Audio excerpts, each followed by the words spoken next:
This message is a presentation of Pinnacle Baptist Church and the preaching ministry of Pastor Ray McBary. Other messages like this are available online at pinnaclebaptist.com. The church is located at 2517 High Falls Road in Griffin, Georgia. If you're in the area, we would love for you to visit us this Sunday. Now, here's today's message. All right, let me begin again. I'll begin once again.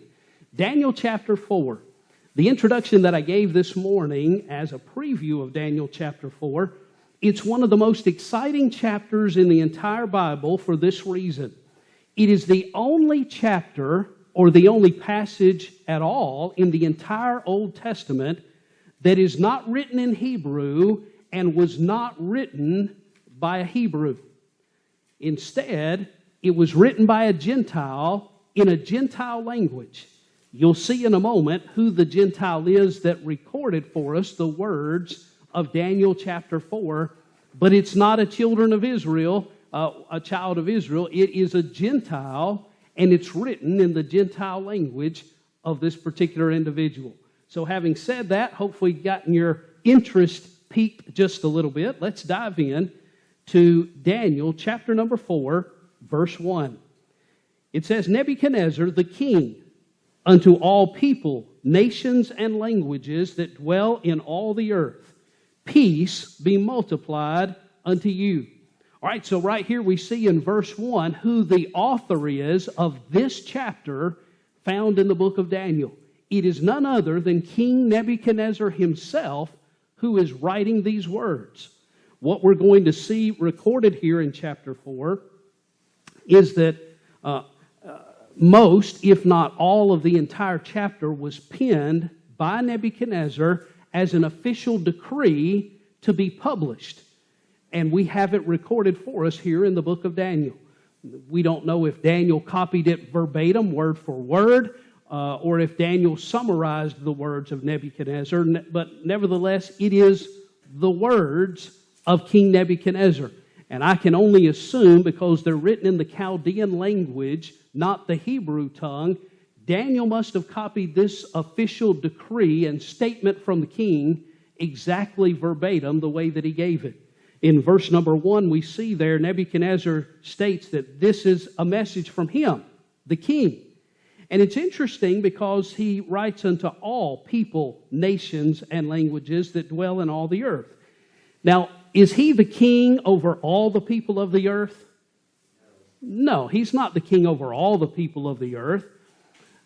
He certainly was the king over many different peoples because the Babylonians had conquered many different peoples by this point.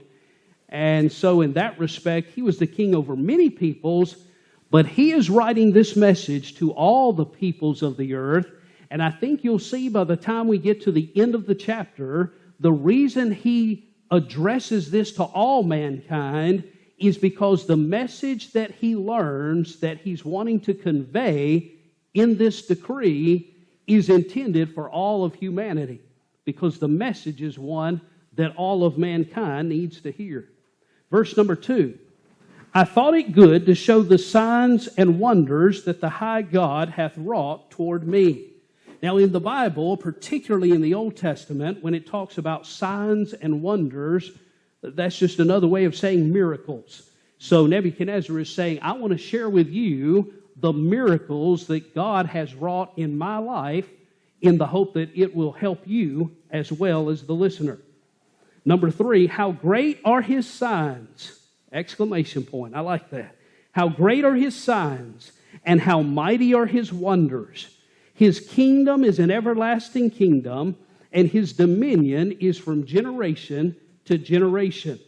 Now, he's talking about the high God.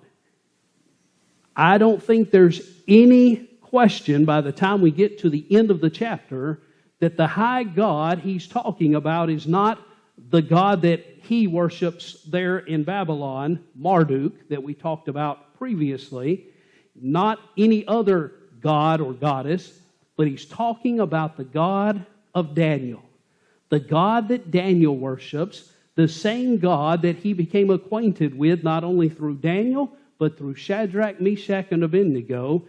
This is the high God of whom he's speaking, and the description that he gives in verse 3 of how high and mighty God is, I think is quite an amazing and astounding statement to hear from a pagan king who's not a Hebrew.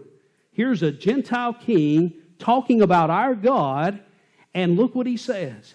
How great are his signs, and how mighty are his wonders.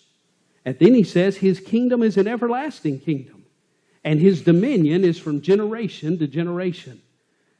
Now Nebuchadnezzar certainly knew that there was no earthly kingdom of which this could be said, that it was an everlasting kingdom. Obviously, he's saying that Daniel's God has an everlasting kingdom, and that sets him apart from all the other kingdoms of the world. I think it's also interesting here in verse 3, when he's saying how great are his signs and how mighty are his wonders, he's talking about the God of the people that he conquered.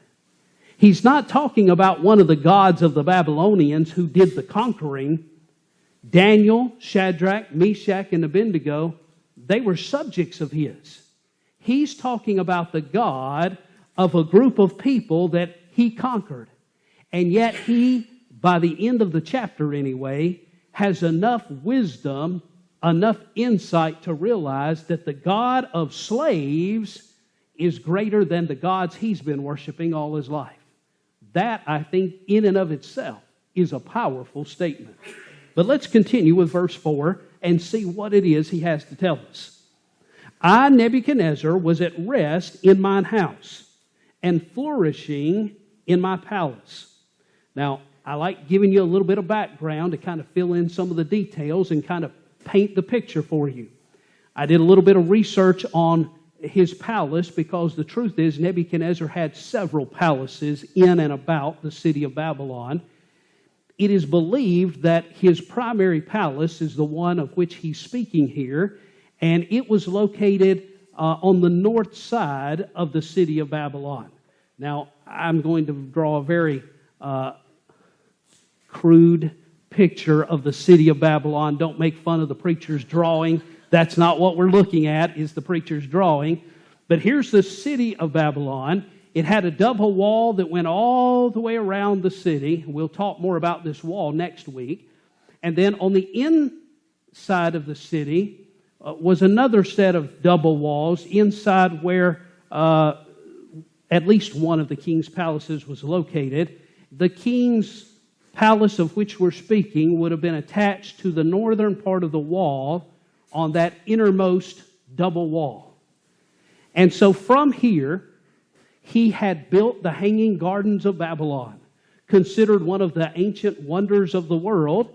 It was a series of canals and waterways that diverted water from the Euphrates River up into the city and up on staggered terraces throughout these raised gardens.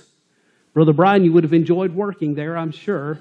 Brother John would have he would have been carrying stuff home in his pockets to plant in his backyard.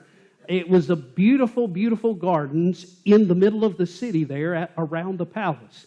It is said that he built the Hanging Gardens of Babylon for one of his wives from the land of the Medes to make her feel at home and make her feel comfortable away from her original home in her new palace there in Babylon.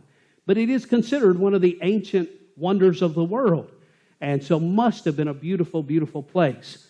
But he is apparently somewhere here, maybe even up on the wall, in that palace, looking out over everything. And of course, the Euphrates River, it actually flowed under the walls of the city of Babylon and through and beyond the city, providing a constant source of fresh water for the city of Babylon. The river flowing under the walls and providing that constant supply of fresh water is one of the reasons that the city of Babylon was considered impregnable, that no one could conquer it, because you couldn't starve the people out. They had a constant supply of fresh water and the city area was so large inside, they could even grow their own food beyond what they had stored up, if need be, in case of a siege. The city could actually withstand sieges for years and years because of the Euphrates River providing that fresh water. So he's there in his palace. He's assaying all that he had built in the city of Babylon and the great impregnable walls around the city, the Euphrates River itself flowing through the city. By the way, there was a grand avenue, if you would, that began at his palace and continued south through double gates down to the south end of Babylon. Saddam Hussein tried to rebuild some of these architectural wonders that Nebuchadnezzar had originally built in ancient times. Along this avenue was the gate of Ishtar. The Ishtar gate is one of those architectural features that stands out from ancient buildings that is still around and can still be seen. The Ishtar gate is actually the same. It's named after the goddess of ancient Babylon, the mystery Babylon religion we talked about during the summer months. She is the personification in the Babylonian gods and goddesses of the wife of Nimrod, Semiramis, who was deified. And Ishtar, the English translation of Ishtar, is Easter. So it was the Easter gate, named after their moon goddess. And it's located along that Grand Avenue. Also located along the Grand Avenue was a temple just south of here, the Temple of Marduk. We talked about Marduk a little bit in relation to chapter 3 and the image that Nebuchadnezzar had erected where he commanded everyone to bow down and worship. The Temple of Marduk was located there that had the statue of his god, Marduk, in it. That's the god whose statue had been stolen by the Medes and the Persians, later was stolen by the Assyrians. And one of the things that Nebuchadnezzar prided himself on was the fact that he had gone and rescued his god from these enemies and brought the statue of Marduk back to the temple, to his rightful place. So he's got the temple of his god here. He's got this grand avenue. He's got the hanging gardens of Babylon, the Easter gate. He's got all of these things within his view as he's in his palace admiring his works, what all he has done and accomplished. Verse number 5. I saw a dream which made me afraid, and the thoughts upon my bed and the visions of my head troubled me. Now, this is not the first time we've seen Nebuchadnezzar have a dream that troubled him, right? We've seen that all the way back in chapter number 2. Now we're seeing it again in chapter 4. Verse 6. Therefore made I a decree to bring in all the wise men of Babylon before me, that they might make known unto me the interpretation of the dream. Then came in the magicians, the astrologers, the Chaldeans, and the soothsayers, and I told them the dream before them. But they did not make known unto me the interpretation thereof. Now I want to stop here because there are a couple of things, it would seem, that just kind of jump out at us here after reading verses 6 and 7. Unlike chapter 2 when he had the dream, he calls them in and he tells them the dream and simply asks them to tell him what it means, give him the interpretation. Back in chapter number 2, he wanted them to tell him what he dreamed and give him the interpretation of it. Now, that was in part because he had forgotten what it was he dreamed, but I think it was also in part he wanted to find out if they really could do what they said they could do. Here, he doesn't put them on the spot, so to speak, like he did in chapter 2. but rather he's just wanting them to tell him what the dream means. He tells them what the dream was, and he just wants to know what it means. Mary? Is this after or before that he knew Daniel? He already knows Daniel because this takes place after the chapter 2 occasion earlier in the book. When we get to the part in just a few moments where we read what the dream was, I think that one of the possible explanations for why he just told them what the dream was and didn't expect them to tell him what it was is because, number one, he remembers this dream. He didn't forget this one when he awakened. But number two, it's almost, I hesitate to say this, is almost simple to figure out what the meaning of the dream is, especially compared to the one he had back in chapter number 2. This dream that he has in chapter 4, it's really not as hard to figure out when you look at what he dreamed. We'll see that in just a moment. But he asked them to tell him what it means. Now, notice that he didn't call for Daniel first. Mary brought up a good point that, he knows Daniel is the one that interpreted the dream he had years ago, back in chapter 2, and yet he doesn't call for Daniel first. He calls for all the other magicians and wise men in the kingdom. Now, certainly part of that could be, like in chapter 3, Daniel might not have even been in the city of Babylon at the time because of all of his administrative duties as the number 2 man in the kingdom. He might have been in some other far-reaching city of the empire at that particular time. But I think there's a possibility there could be another explanation. When we see the dream that is dreamed, it seems pretty obvious that it's not good news for Nebuchadnezzar. And I have to say that I think there's at least a possibility that the king didn't want to bring Daniel in to give him the bad news because, after all, he cares about what Daniel thinks about him. Maybe he's bringing in these other fellas to give him the bad news so he can save face a little bit and not even tell Daniel what the dream was. Maybe he could just leave Daniel out of this so Daniel won't even know about the whole thing. But lo and behold, a mysterious thing happens. These wise men, astrologers, soothsayers, they can't tell him what it means.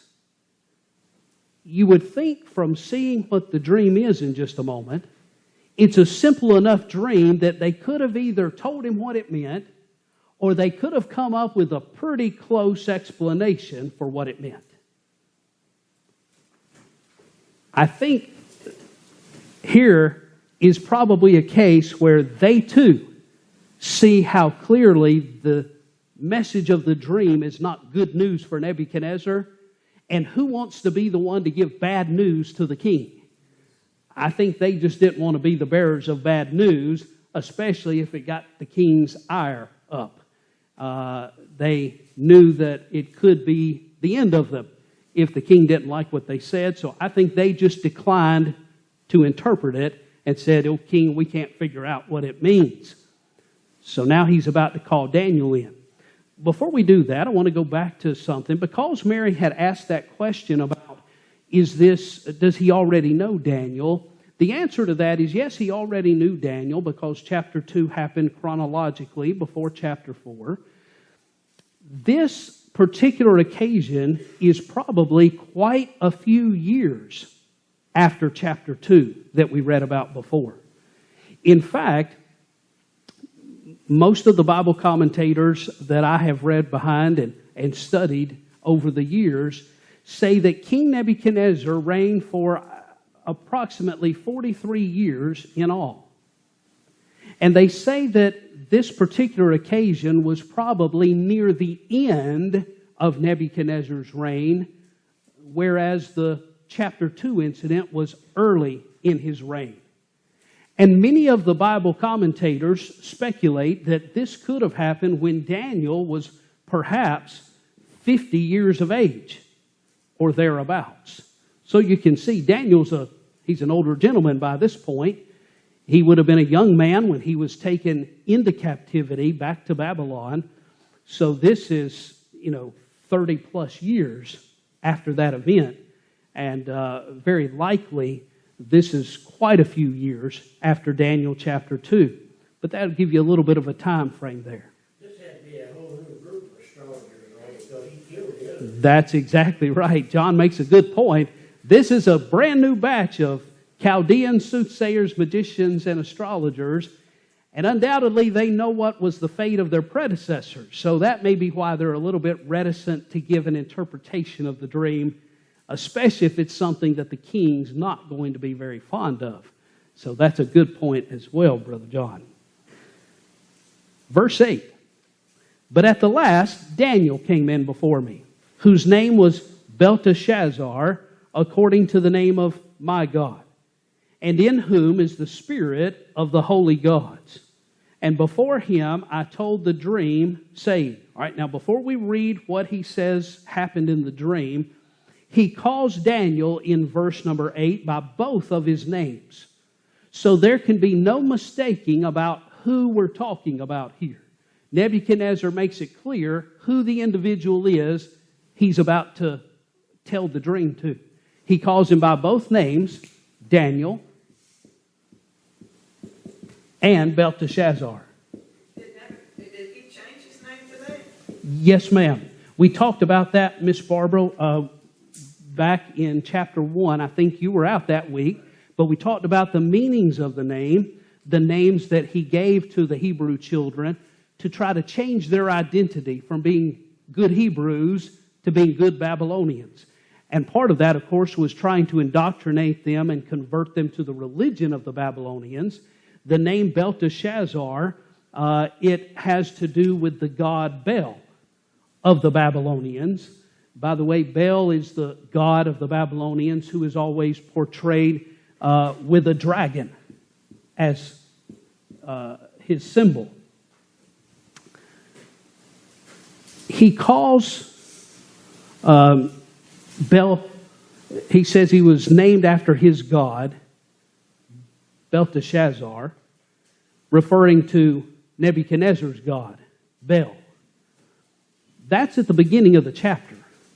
Now, there are some Bible scholars who would have us to believe, and possibly so, that this is an indication that when Nebuchadnezzar writes this decree, which actually comes at the end of the chapter, after all this happens, that he's still referring to Bel as his god. I think it's very possible, though, that perhaps Nebuchadnezzar is saying, at this point in time, this was my God. Nevertheless, you can decide that for yourself when we get to the end of the chapter and you see what occurs.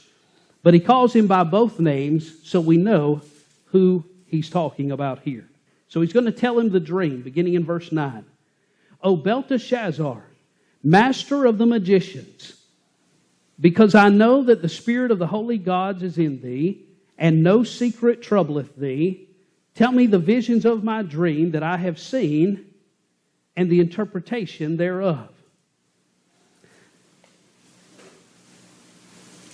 He's calling Daniel the master of the magicians.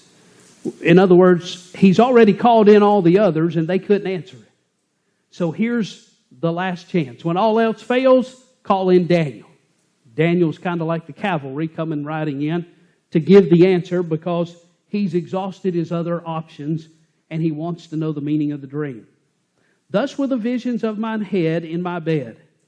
I saw and behold a tree in the midst of the earth, and the height thereof was great. The tree grew and was strong, and the height thereof reached unto heaven, and the sight thereof to the end of all the earth. The leaves thereof were fair, and the fruit thereof much, and in it was meat for all.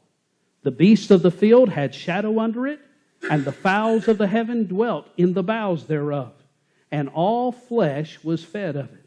So he's describing what he sees in this vision, and this dream vision has this huge tree growing up out of the middle of the earth.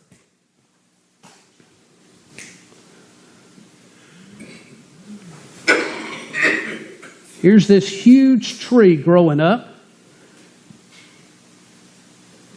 And this tree has all kinds of birds lodged in the branches of it, in the boughs.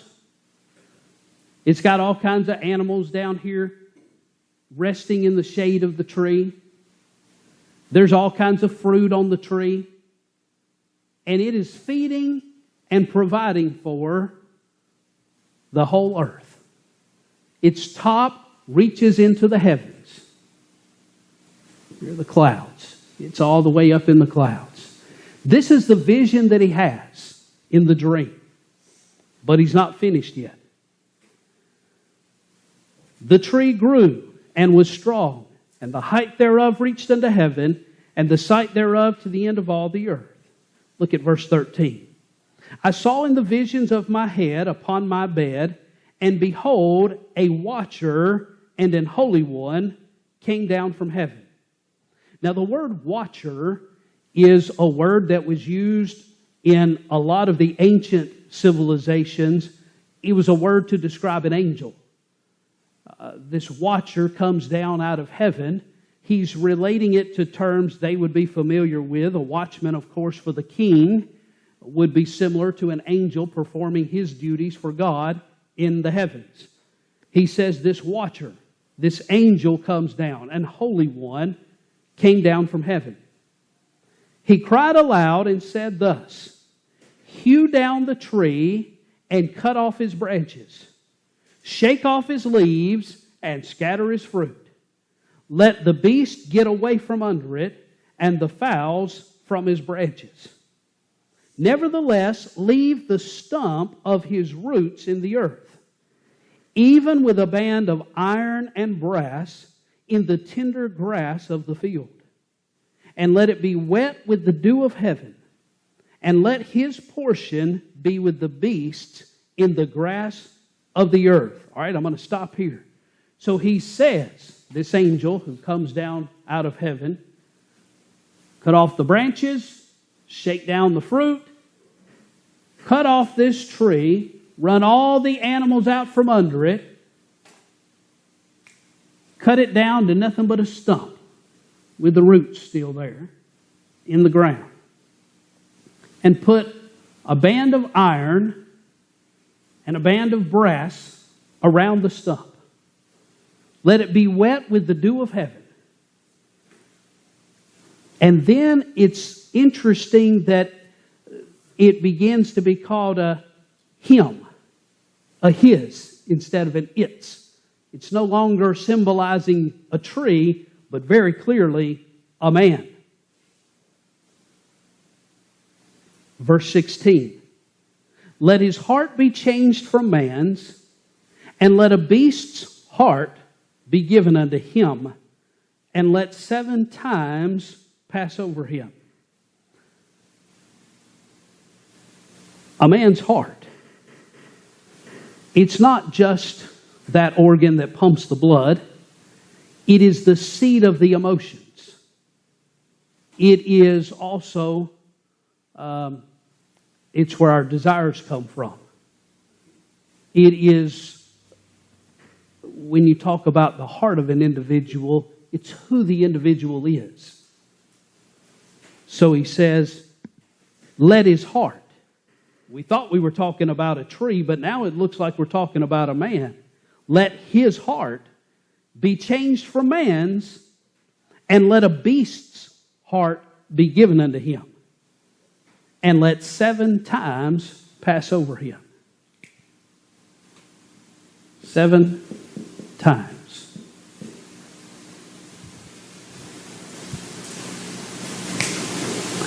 This matter is by the decree of the watchers, and the demand of the word of the holy ones, to the intent that the living may know that the Most High ruleth in the kingdom of men, and giveth it to whomsoever he will, and setteth up over it the basest of men. So here's what the angel says in the dream after the tree is cut down to nothing but a stump. The angel says, here's the reason this was done.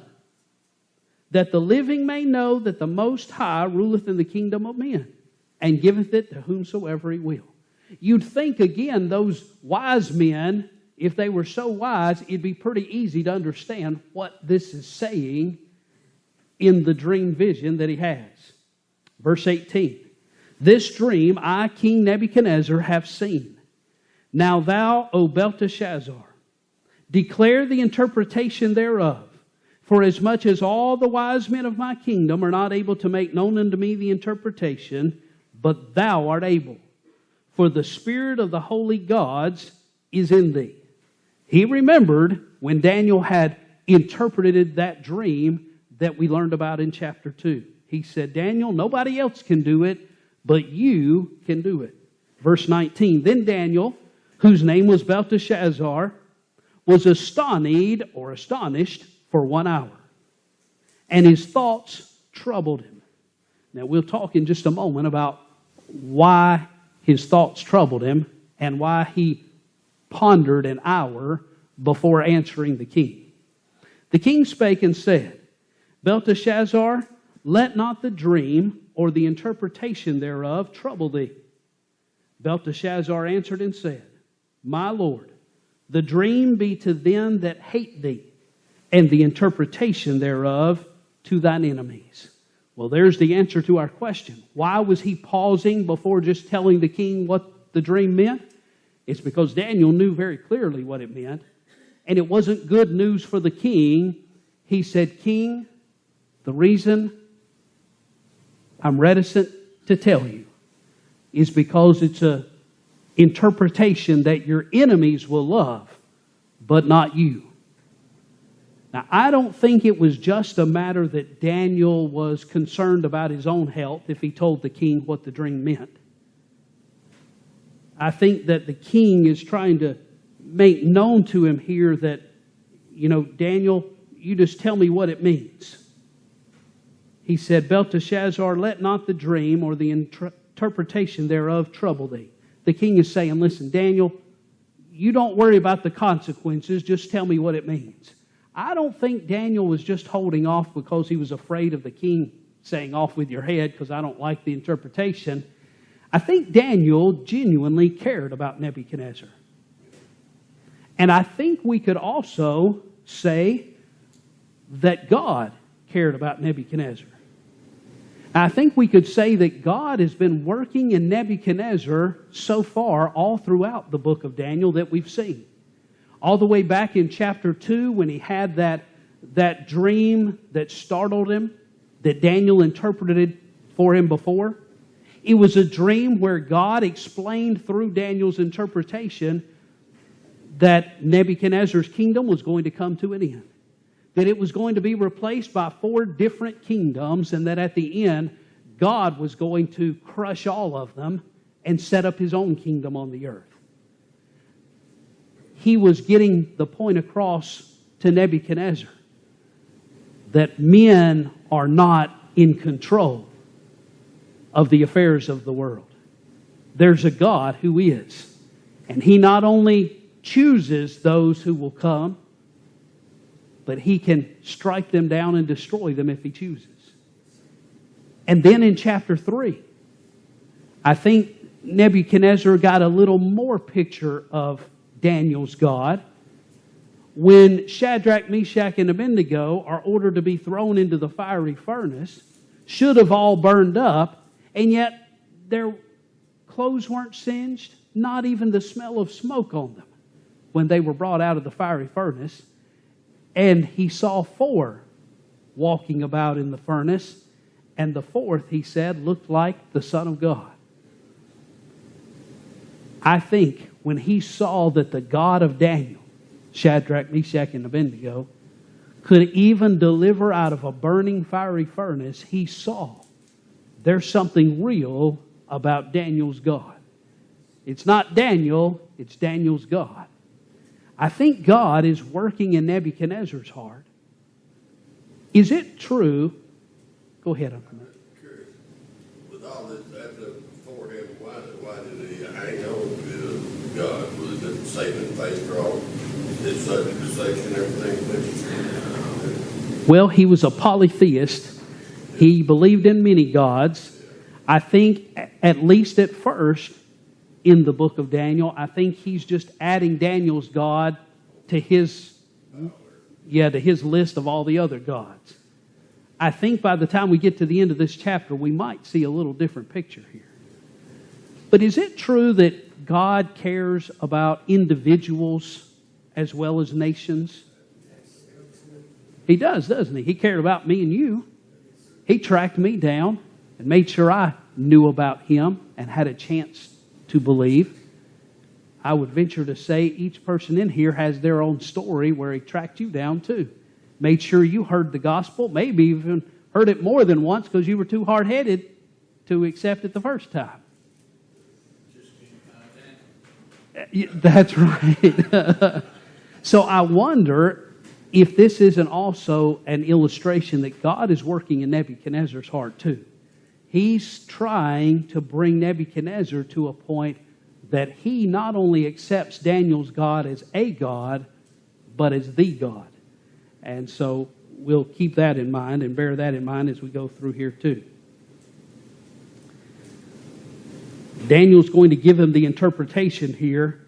Verse 20, the tree that thou sawest, which grew and was strong, whose height reached unto the heaven, and the sight thereof to all the earth, whose leaves were fair, and the fruit thereof much, and in it was meat for all, under which the beasts of the field dwelt, and upon whose branches the fowls of the heaven had their habitation. It is thou, O King, that art grown and become strong. For thy greatness is grown and reacheth unto heaven, and thy dominion to the end of the earth. Boy, that's some pretty lofty compliments there for the king. Daniel said, you're the tree, king. But then he continues. And whereas the king saw a watcher and an holy one coming down from heaven and saying, hew the tree down and destroy it, yet leave the stump of the roots thereof in the earth, even with a band of iron and brass, and in the tender grass of the field. And let it be wet with the dew of heaven, and let his portion be with the beasts of the field, till 7 times pass over him. This is the interpretation, O king, and this is the decree of the Most High, which is come upon my Lord the king. Daniel says, get ready. What I'm about to tell you comes from God himself. That they shall drive thee from men, and thy dwelling shall be with the beasts of the field. And they shall make thee to eat grass as oxen. And they shall wet thee with the dew of heaven, and 7 times shall pass over thee, till thou know that the Most High ruleth in the kingdom of men, and giveth it to whomsoever he will. And whereas they commanded to leave the stump of the tree roots, thy kingdom shall be sure unto thee, after that thou shalt have known that the heavens do rule. Wherefore, O king, let my counsel be acceptable unto thee, and break off thy sins by righteousness, and thine iniquities by showing mercy to the poor, if it may be a lengthening of thy tranquility. Daniel says, O king, that tree that you saw is you. And God has decreed so that it will be clear that he rules in the affairs of men, that he sets up whomsoever he will, that tree that is cut off is you. That nothing is left but the stump. But the stump is left so that your kingdom will be left for you after that you come to the point that you understand that God sets up who he will and that God rules in the affairs of men. And to make sure that this stump doesn't grow, doesn't do anything until God says it's okay for it to grow again, there are bands of iron and brass around that stump. Now, in the Bible, just as it's true that sometimes numbers can give us an indication of certain messages that God is trying to convey, so too do we see that by the symbology of certain metals. Just as we saw metals in Nebuchadnezzar's dream statue in chapter number 2, we have some similar comparisons here. Iron, of course, is a symbol of strength because iron is strong. It's not a precious metal, but it's a strong metal. Brass, many times in Scripture, especially in the Old Testament, is a picture of God's divine judgment. That's why in the tabernacle and in the temple, there was the brazen laver. There was the brazen altar. Those are symbolic of God's divine judgment. So I don't think it's a coincidence that it has two bands around this stump, one of iron, because when God opens doors, nobody can close them. When God closes doors, no man can open them. I think the band of iron symbolizes God's strength, that when God says this is the way the stump's going to stay, it's going to stay that way. And it's a band of brass because the tree was hewn down and the bands put around it because of God's judgment. I think that's the meaning for the two bands that are around it. But the good news for the king is that Daniel says the meaning of the stump remaining is God's going to save your kingdom for you when you finally come to your senses. But until then, you are going to wander the earth like a beast of the field. You're going to eat grass like the beasts of the field. Now let's continue reading because it gets a little more interesting from here. Verse 28. All this came upon the king Nebuchadnezzar. At the end of 12 months, so fast forward 12 months into the future after Daniel told him what it meant. At the end of 12 months, he walked in the palace of the kingdom of Babylon. The king spake and said, Is not this great Babylon that I have built for the house of the kingdom by the might of my power and for the honor of my majesty? Now, think with me again about that site he would have been overlooking there in his palace on the north end of the city of Babylon. A beautiful palace, the hanging gardens, the grand avenue with the temple of Marduk down that way, the Ishtar gate, and all kinds of other structures up and down the grand avenue. Nebuchadnezzar was perhaps more of a builder than he was a warrior. He was a mighty builder. In fact, one of the things Saddam Hussein was trying to do, he envisioned himself as the reincarnation of Nebuchadnezzar.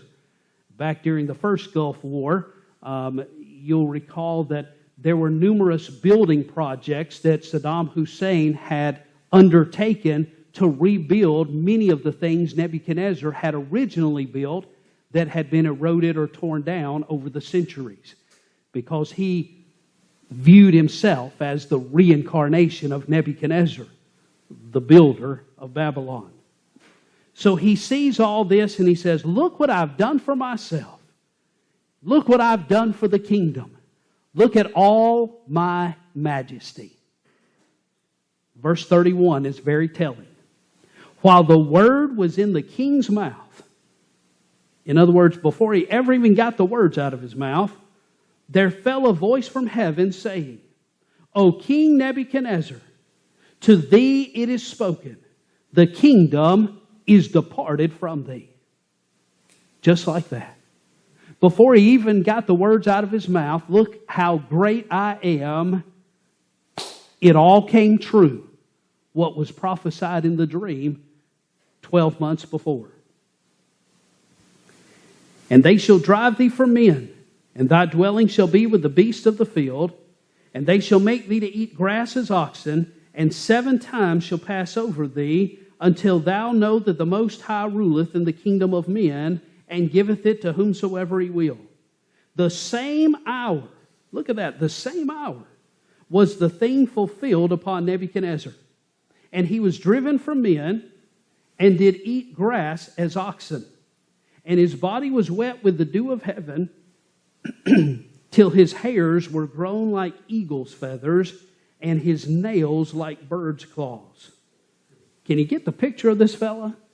His hair grows out so long, and it's all matted together till it looks like eagle's feathers on him. His fingernails and his toenails grow out so long, Emily, they're just like bird's claws. And he's down on all fours eating grass like the oxen. That's quite a sight, first of all.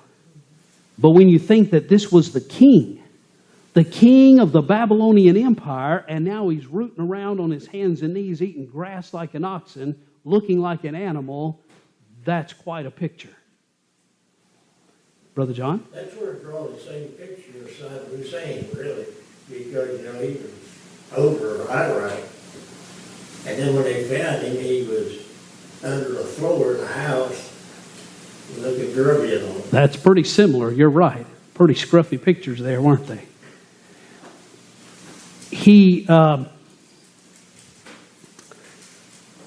There are some mental illnesses that are recorded scientifically in medical journals where people become insane and believe they are animals.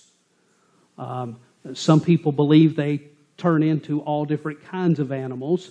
The werewolf, lycanthropy, the belief that some people who go insane believe that they literally turn into wolves. There are also people recorded in medical journals who believe that they literally become oxen, like this. And I read accounts of 2 different individuals that have been recorded in medical journals.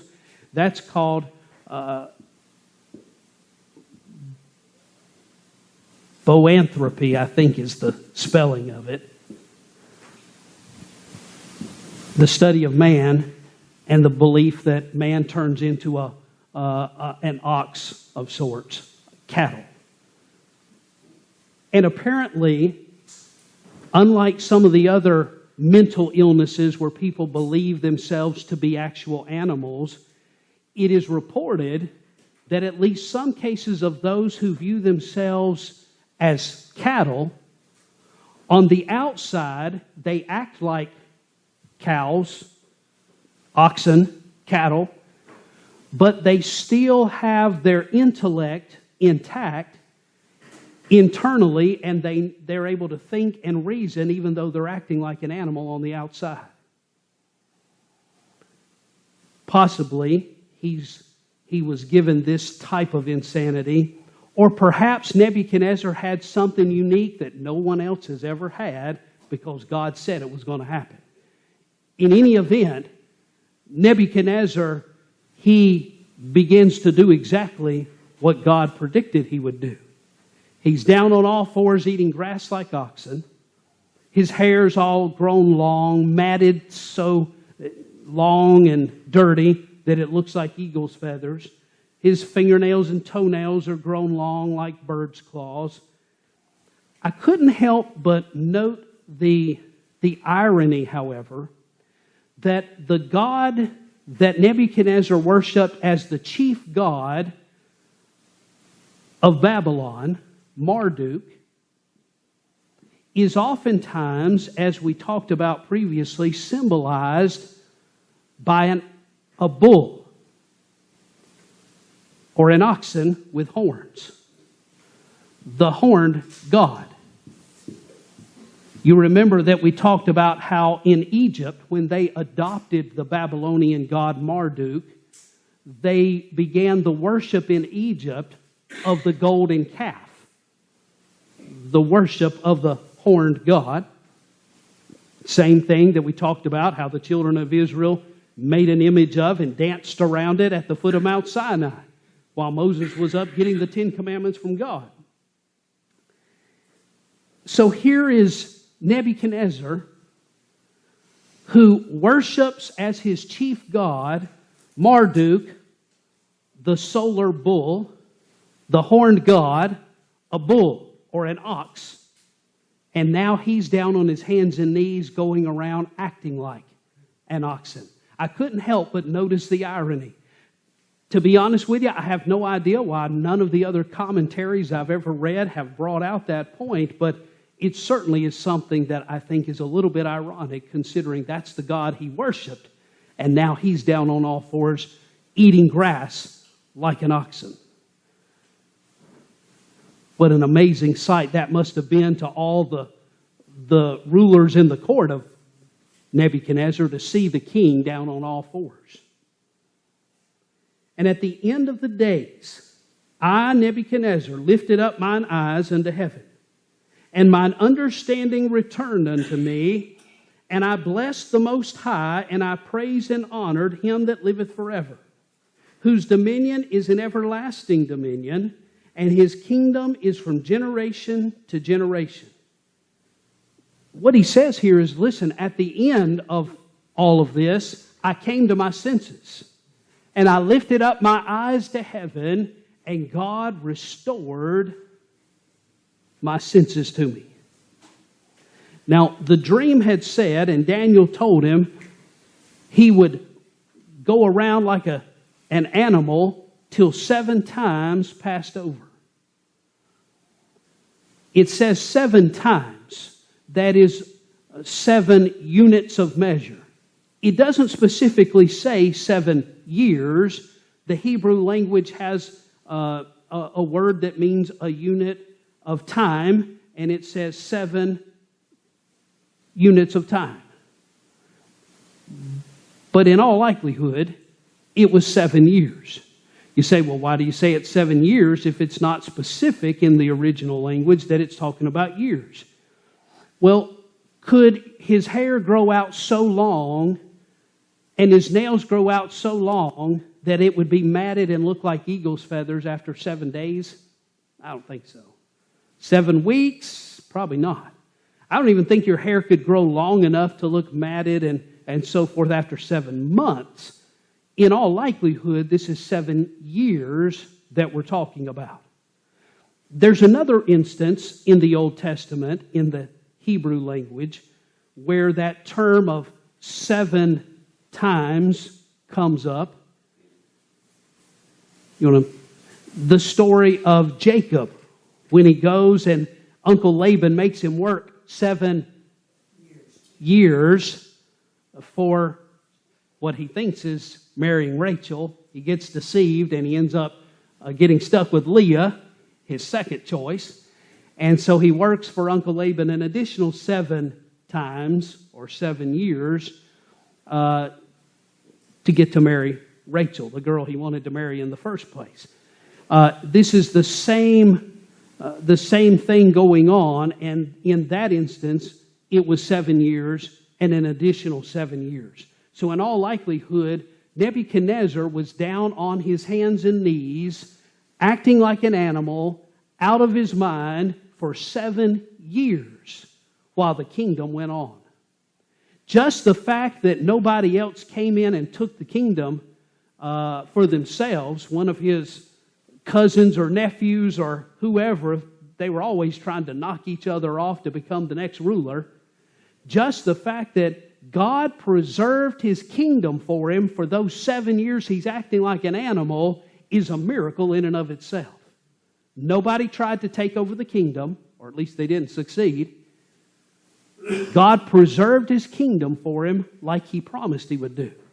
I'll tell you another interesting bit of historical fact.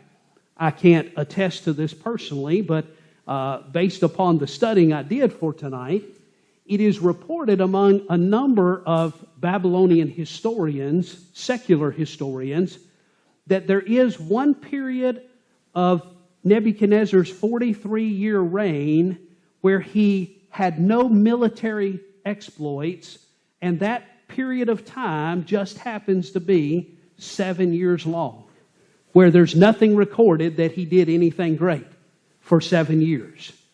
Maybe that's coincidence, or maybe it coincides with this 7 years. It kind of reminds me of Jonah and the whale thing. I wanted to put him in a quiet place to rethink his game plan there for a while. That's exactly what he was doing with Nebuchadnezzar. You're right. Gave him some time to think about things. Anyway, I believe that 7-year period ended in, I want to say 575 BC. But you can look it up for yourself. But apparently there's a 7-year period in Nebuchadnezzar's reign where even secular historians say there's really nothing recorded that went on during his reign during that time. I wonder why.